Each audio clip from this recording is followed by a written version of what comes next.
What's going on, guys? Today I'm stoked to bring you my top 5 tips for using your GoPro in the snow. These tips have been formed throughout multiple years of trial and error, so let's dive on in. My first tip is getting yourself a solid pole. I've gone through multiple poles throughout the years, and I found the two that I like the most: the San Mark Metal Edition pole and the GoPro El Grande. These poles have been through the ringer. I've gone through other poles like GoPole and GoScope, and those poles do not compare.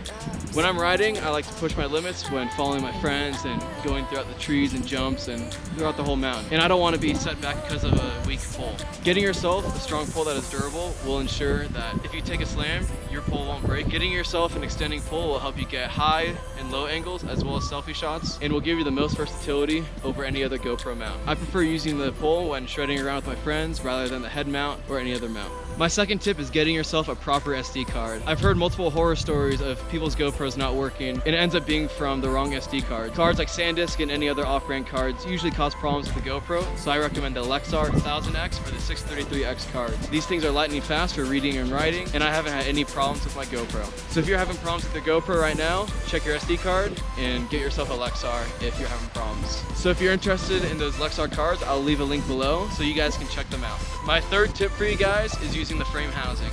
Now that the GoPro Hero 5 and the Hero 6 come with the frame housing, this tip is very easy for you guys to follow. Back in the day with the GoPro Hero 3, the Hero 2, and the Hero 4, you had the choice between buying a frame or using the waterproof housing. Here's some footage of myself using the waterproof housing, and you can see that the lens is pretty fogged up, the quality's not there. And when we switch over to the frame, you can see that all those problems went away. Using the frame gives you the best video and audio quality. The audio quality gets muffled by the waterproof housing, and it doesn't give you that crisp tone that you want to hear. Adding another plastic layer in front of the lens diminishes the quality as well. When you're out in the snow, the conditions can be pretty cold. When your camera heats up while filming for a long time, the lens tends to fog up and your quality just gets trashed. If you guys are on the old GoPros and don't have a frame housing, I stress that you guys pick one up. Your quality will improve a ton with that. If you're on the new GoPros, stick with the frame. You can't get any better than that. Tip number 4 is dialing in your resolutions and settings. On the Hero 6, my go-to mode is 2.7K, 60 FPS with the image stabilization on if I'm using a handheld pole.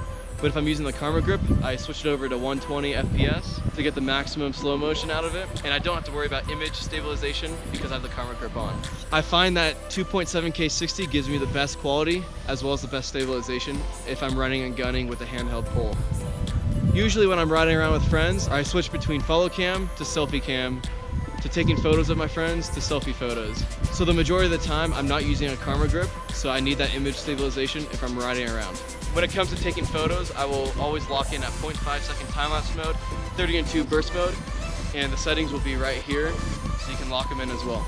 And tip number 5 for you guys is keeping your lens clean. I'm sure you guys have heard this tip before of licking your lens and drying it off if you're in the water, but this tip also works when you're out in the snow. If it's a powder day or a slushy day, licking your lens and drying it with your glove will keep your lens clean so you can get the best image quality.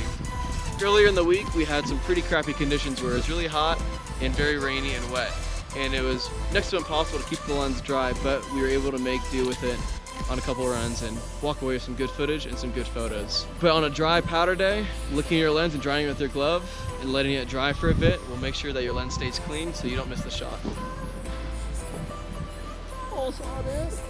Here's some photos. So there's my 5 tips, and now I have a bonus tip for you guys.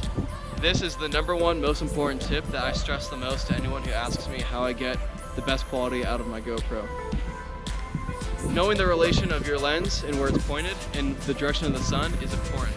If you're trying to follow cam someone and your lens is pointed up towards the sun, good luck getting good footage out of that because the sun will blow out your image quality. Hiding the sun behind a rider or a tree while you're filming or taking photos will ensure the best quality is kept for post-production. So yeah guys, those are my 6 tips for you guys. We've made tons of mistakes throughout the years and we were able to come to these major points right here. I hope you guys learned something. Leave a comment below on what you learned, and if you have any other tips for anyone in the comments, let us know any kind of video you guys want to see in the future. We're open to suggestions and we're always down to film. So yeah guys, take it easy.